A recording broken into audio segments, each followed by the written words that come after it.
1 of Genius Hour in 10. We're getting close. Tomorrow's the last day. And I always like to say at the beginning, if this is the first video that you're watching or this is the first time you're seeing this, you can always go back on my Facebook page, A Meaningful Mess, and watch all of the videos. I also have a page over on my website, andymcnair.com. If you click on Genius Hour, you'll also be able to access all of the videos as well as tons of other information that I'm going to share more about tomorrow as we wrap up, some opportunities for you to continue to learn and continue to kind of think through what this could look like in your classroom with your learners. So I'm looking forward to sharing today because we're going to talk about the messy middle, and I think this is one of the things that oftentimes doesn't get talked about when we talk about Genius Hour, or even when we just talk about innovation in the classroom. I think sometimes we talk about what goes well and we expect it to go well. And I think one of the things that we think often is that our learners are going to be really excited about this. That, we're trying something new. They're going to be super pumped. This is going to be so much fun. And I think a lot of times that's why people quit doing really cool things in their classrooms, is when it doesn't go as well as we expected. And I just always like to be very realistic about that and say that, it's not always going to be rainbows and unicorns. This new way of learning is just as hard for your students as it is for you. It can be just as uncomfortable because we're changing the rules. We're changing the way that we're doing school. And that is, like I said, uncomfortable for them, just as it is uncomfortable for us. We're all kind of in this together and learning what this is going to look like. And so when you're implementing something like Genius Hour, the same is true. It's not always going to be perfect. It's not always going to go extremely well. You have to be willing to see that coming and to know that it's going to happen and kind of have a plan for avoiding it. I know that one of the things that my friend Don Wettrick talks about often when his students were doing Genius Hour was that he would have them do a pre-mortem. So they would talk about all the things that were going to go wrong before their project so that they could then kind of plan for that. And that's really not a bad idea to do when you're thinking about innovation in the classroom, trying something new or something that you've never done before. Think about, what could cause this to tank, or what could really result in this not being a great experience, and already expecting that to happen so that you're not shocked and you don't want to throw your hands up in the air. So when we think about the messy middle of Genius Hour, I've met with so many teachers and talked to so many people when they're in this place. And I think the first thing that we have to say is, number one, it's a real place and you are not alone when you are there. So I know that sometimes when people hear those of us that have done Genius Hour share, and we share our great stories and we share some of the amazing things that our kids were able to do, of course it sounds amazing, but it's important that we talk about there was a messy middle there. There was a time when I didn't want to do Genius Hour anymore. When I thought, this is too hard. I don't even know if my kids are learning anything. And so there were some things I had to do to get through that. And when I really started thinking through and talking to some different teachers about what this felt like and what it was like to be in that messy middle, I thought about a few things that might help you when you're in that place. So when it gets hard and when it doesn't feel like you think it's supposed to feel, first of all, let me say that will not last forever. At some point you come out on the other side of that. And when you do, man, you realize it was so worth it. But I think there's some things you can do to get through that. So first of all, there's a great book by Scott Belsky, and I'll link to that below. I'm a little behind on the links, but I will get them all caught up hopefully tonight. As I said yesterday, we were on a college visit with my oldest, and so things have been a little bit crazy. But I'll link to that below. But Scott Belsky says in his book, The Messy Middle, that it's really important to endure the lows and optimize the highs. In other words, when things are hard, it's important to just get through that really hard part. You're just enduring it, right? Because you know that there's going to be a better place, a better time. And so being willing to endure that, but optimizing the highs is really important. And I think you can do that by paying attention. I think sometimes when it came to Genius Hour, when I would get frustrated or when I didn't think they were learning anything, I had to start paying attention.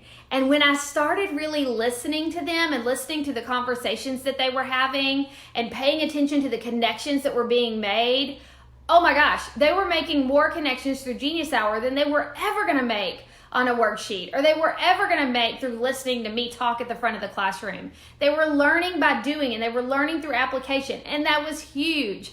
And so, enduring the lows, optimizing the highs. Number 2 is paying attention.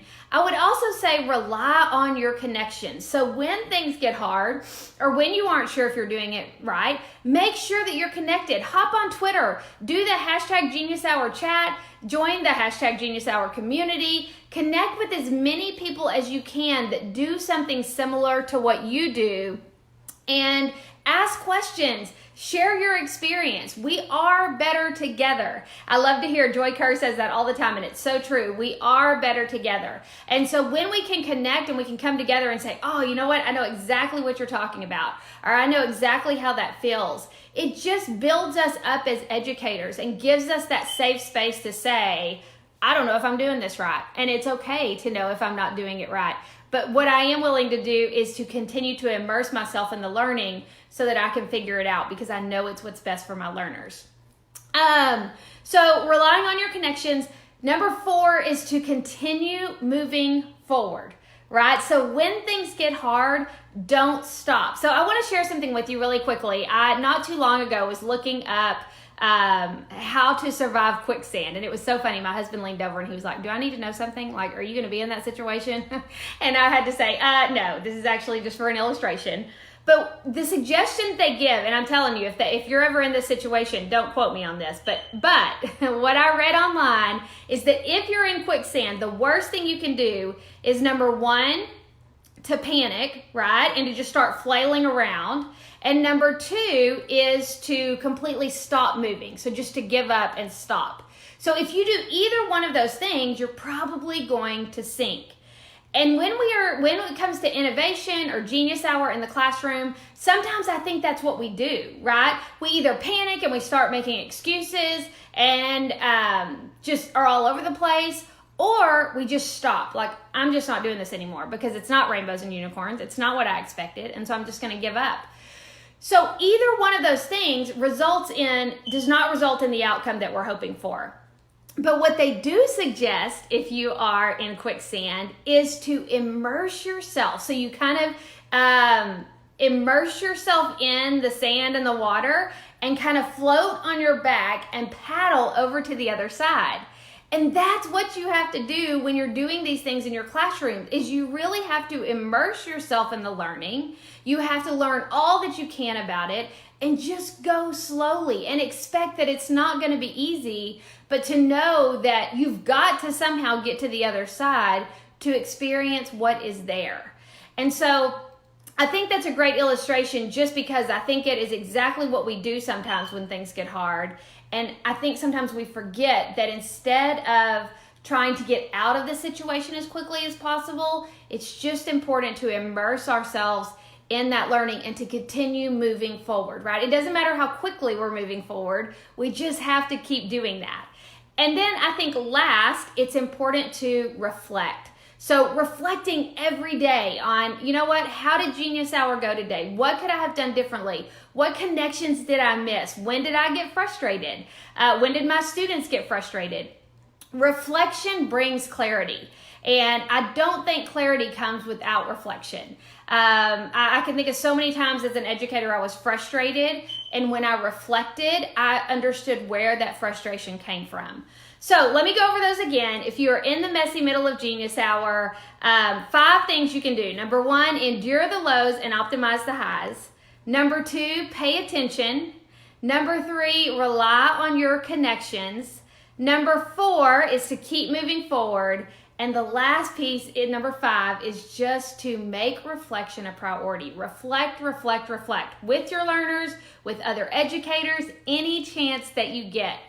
So, the messy middle is a real place. You are going to end up there anytime you are trying something new in your classroom. I just want to encourage you, don't give up. Don't start flailing around and making excuses. Don't just stop where you are. but rely on other people. We are, I think, this community of us that believe in change in education and get so excited about it. It's so fun to talk to other educators, like-minded people who have been in that same place or who understand it. It's just refreshing. So make connections, just so many different things you can do.